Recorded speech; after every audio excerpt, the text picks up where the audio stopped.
राम राम मित्रांनो, मी अमोल कोळेकर पाटील. पुण्यामध्ये पार्थ पवार म्हणजे अजित पवारांच्या चिरंजीवानी जो काही 300 कोटी रुपयांचा अगदी छोटासा खेळ केला होता, या प्रकरणामध्ये एक नवीन गोष्टींचा धक्कादायक खुलासा समोर येतो आहे. म्हणजे ऐकावं ते नवल झाले. आता इतका मोठा घोटाळा झाला, इतका मोठा व्यवहार केला आणि अजित पवार बोलत आहेत की मला या संदर्भामध्ये काहीही माहीत नाही आहे. देवेंद्र फडणवीस म्हणत आहेत की या सगळ्या प्रकरणामध्ये त्या दस्तावरती कुठेही पार्थ पवारांची सही नसल्या कारणामुळे पार्थ पवारांवरती गुन्हा दाखल करता येत नाही. अहो, मुख्यमंत्री महोदय मामू त्या पार्थ पवारांकडे त्या आमेडिया कंपनीची 99% हिस्सेदारी आहे आणि त्या बिचारा तो दुसरा पार्टनर आहे. 1% फक्त हिस्सेदारी त्या माणसाची. 99% हिस्सेदारी असणाऱ्या माणसाला माहीत नाही 300 कोटींचा व्यवहार झाला. हा पार्थ पवारांचा व्यवहार नाही आहे. तुम्ही मामू आहात. तुम्ही लोकांना मामू बनवू नका. म्हणजे लोकांना तुम्ही इतक्या येड्यात काढताय, तुम्हाला वाटतं की जनता म्हणजे पार येडी, म्हणजे एकदम येडी ना. आम्हीच फक्त आम्हालाच लई हुशारीनं काढलेलं आहे असं अजिबात नाही आहे. अजित पवार बोलतात की पार्थ आता मोठा झाला आहे, आमचं काय ऐकत नाही. अहो, तुम्ही पक्ष चालवता. तुमचा पोरगा जर तुमचं ऐकत नसेल तर पक्षाचे कार्यकर्ते आणि पदाधिकारी तुमचं कशावरून ऐकत असतील? असं आपल्याला त्यामध्ये काय पडायचं नाही. त्यांचा वैयक्तिक मामला आहे. प्रश्न फार आता गंभीर झालेला आहे. अजित पवारांनी हा व्यवहार रद्द झाल्याचं जाहीर केलं, पण आता इथून पुढच्या अडचणी ह्या वाढत जाणार आहेत. फक्त मामूने घेतला का स्टाम्प फक्त मारू नये क्लीन चिटचा. जर का मामूनं स्टाम्प मारला तर जनता मामूवरती स्टाम्प मारणार कपाळावरती, एवढं फिक्स आहे. स्टाम्प कुठला, कशी क्लीन चिट मिळणार ते आपण नंतर समजूया. फक्त क्लीन चिट द्यायचं की नाही द्यायचं नंतरचा पार्ट आहे, पण तोपर्यंत पार्थ पवार आणि आमेडिया कंपनीचा बाजार उठणार आहे. कसा ते तुम्हाला समजावून सांगतो. अजित पवारांनी सांगितलं की हा 300 कोटींचा झालेला व्यवहार हा आम्ही रद्द केलेला आहे. पहिल्यांदा तर हे सांगितलं.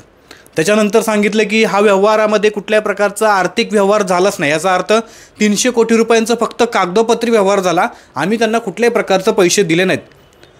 मला वाटतं अजित पवारांचं ना संतुलन बिघडलेलं आहे. त्यांच्याकडे इतका पैसा आणि इतक्या सगळ्या गोष्टी आहेत ना, त्यांना कुठे लक्ष द्यावं, काय करावं हे सगळं सुचत नाही. मला वाटतं अजित पवारांनी थोड्या दिवसासाठी आराम करावा. थोड्या दिवसासाठी म्हणण्यापेक्षा कायमचा आराम करावा. हिमालयात निघून जावं राजकारण सोडून. तिकडून शांत आल्यानंतर परत त्यांच्या शेतामध्ये वांगी लावून त्यांनी वांगी करावीत. त्यांच्या परिवाराचा तो इतिहास आहे, म्हणजे खानदानी बिझनेस आहे वांग्याचा, म्हणून तुम्हाला सांगतो आहे.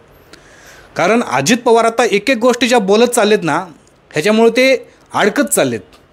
कसं ते तुम्हाला सांगतो. अजित पवार काय बोलले की आम्ही इतका मोठा व्यवहार झाला, परंतु या व्यवहारामध्ये 1 रुपयाचा देखील आर्थिक व्यवहार किंवा देणं घेणं काय झालं नाही. 300 कोटी रुपयांचा दस्त झाला आहे मामू उपमुख्यमंत्री महोदय, आणि तुम्ही म्हणता की यामध्ये व्यवहार झाला नाही पैशाचा.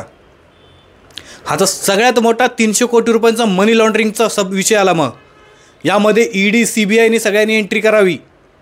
जर व्यवहार न करता 300 कोटी रुपयांचा दस्त झाला म्हणजे काय? तुम्ही त्या जबरदस्तीनं दादागिरी करून तर जमीन लाटली नाही. कारण 300 कोटींचा दस्त झाला आहे आणि तुम्ही बोलता की व्यवहारच नाही झाला पैशाचा. सगळ्यात मोठं मनी लॉन्ड्रिंगचा टॉपिक आहे. मग ह्याच्यामध्ये ED CBIने ज्या भारताच्या टॉप एजन्सी त्यांनी दखल घ्यावी या सगळ्या प्रकरणाची. ह्याच्यामध्ये आणखी एक महत्त्वाची गोष्ट आहे. आता व्यवहार तर रद्द झाला, परंतु रजिस्ट्री ऑफिसनी पार्थ पवारांच्या आमेडिया कंपनीला एक नोटीस पाठवली. ती नोटीस फार मजेशीर आहे.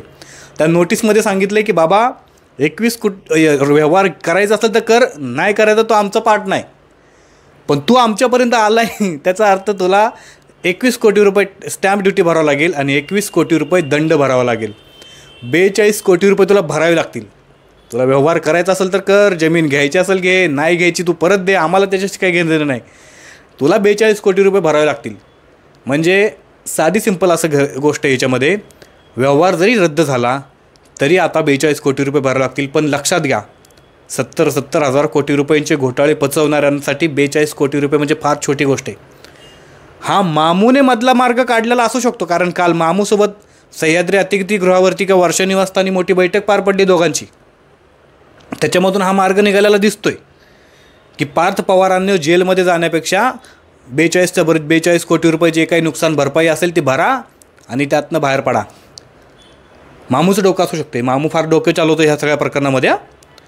दुसरी गोष्ट, जर अजित पवार म्हणतात की या सगळ्या प्रकरणामध्ये आर्थिक व्यवहार झाला नाही, तर त्या पुण्याच्या त्या बिचारा येवले तहसीलदाराला का त्याच्यावर केस केली, त्याच्यावरती FIR का केली, त्याला निलंबित का केलं?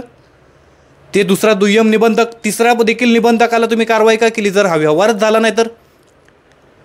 ह्याचा अर्थ दादाला वाटते की जनता म्हणजे एकदम मूर्ख माणसं आहेत, यांना आम्ही काही जरी सांगलं तरी त्यांना पटते. दादा, तुमचे चेले चपाटे असतील तसे. जनता अतिशय हुशार झालेली आहे. तुम्हाला जर लई टेन्शन येत असेल, या सगळ्या गोष्टी हँडल करायच्या बाहेर गेल्या असतील तर हिमालयात जावा निघून, शांत डोकं करा आणि तिकडेच राहा. नाही तर तिकडून आला तर वांगी बिंगी लावा आणि आपलं काहीतरी करा. सगळ्यात महत्त्वाची विषय आता इथं येतो आहे की ही सरकारची जमीन होती, म्हणजे महार वतनातली जागा म्हणा आपण, वतनातली जागा तहसीलदाराच्या अंगठ्याशिवाय म्हणा, किंवा तहसीलदार म्हणून तुम्हाला सगळ्या प्रकरणातलं काय माहितीच नाही. म्हणजे असं दाखवतात की हे सगळं आम्हाला काय माहितीच नाही. बाबा, अजित पवारांना वाटतं की माझा पार्थ असं काय करणारच नाही, माझ्या पार्थनं असं काय केलंच नाही. सुप्रिया सुळे बोलतात की माझा पार्थ असं काय करणार नाही, मला विश्वास आहे. पार्थ पवारांनी ती 300 कोटीची जमीन घेतली नाही, तुमच्या त्या मीडिया कंपनीने घेतली नाही, आम्ही घेतली. आमच्यात उठलेलं सगळं मुळ्यात म्हणून आम्ही त्याची खरेदी केली. म्हणजे राज्यातल्या जनतेला टोटली मूर्खात काढायचे धंदे चालू आहेत.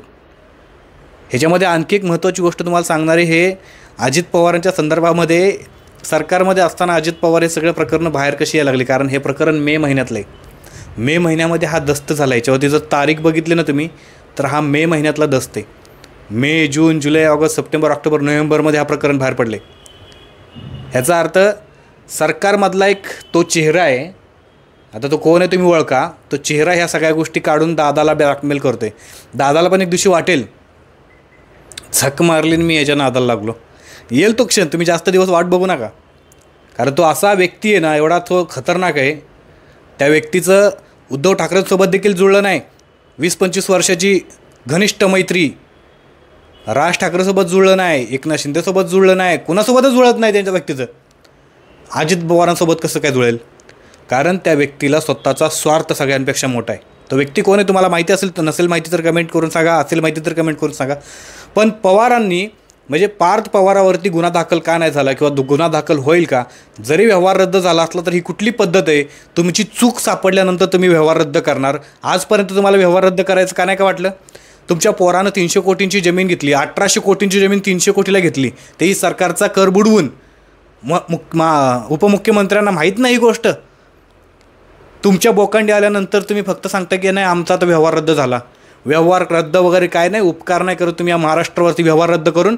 सरळ सरळ देवेंद्र फडणवीसांनी गृहमंत्रालय त्यांच्या हातात आहे म्हणून, नाही तर त्यांचं नावही घेतलं नसतं आपण, पण गृहमंत्रालयाने त्या पार्थ पवारावरती मोठा गुन्हा दाखल करायला पाहिजे, त्या मीडिया कंपनीवरती गुन्हा दाखल करायला पाहिजे, तहसीलदारावरती गुन्हा दाखल करायला पाहिजे, जिल्हाधिकाऱ्यावरती देखील गुन्हा दाखल करायला पाहिजे. जिल्हाधिकाऱ्याच्या सांगण्याशिवाय, सहीशिवाय कसं काय ते जमिनीत व्यवहार झाला हो? माहीत नाही सगळ्या लोकांना काय चालू आहे.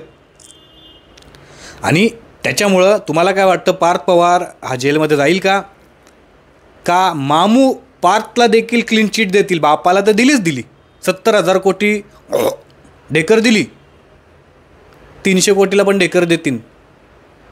तुमचं म्हणणं काय ते कमेंट करून नक्की सांगा.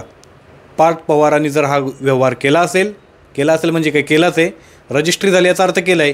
पार्थ पवारांना अटक कधी होणार आहे, किंवा त्यांच्यावरती गुन्हा दाखल कधी होणार आहे, आणि होणार का? तुमचं म्हणणं काय ते कमेंट करून नक्की सांगा. चॅनल सबस्क्राईब नसेल केलं तर नक्की करा. आता एक सबस्क्राईबचं बटन दाबून जावा. जय शिवराय, जय शंभूराजे, जय मल्हार.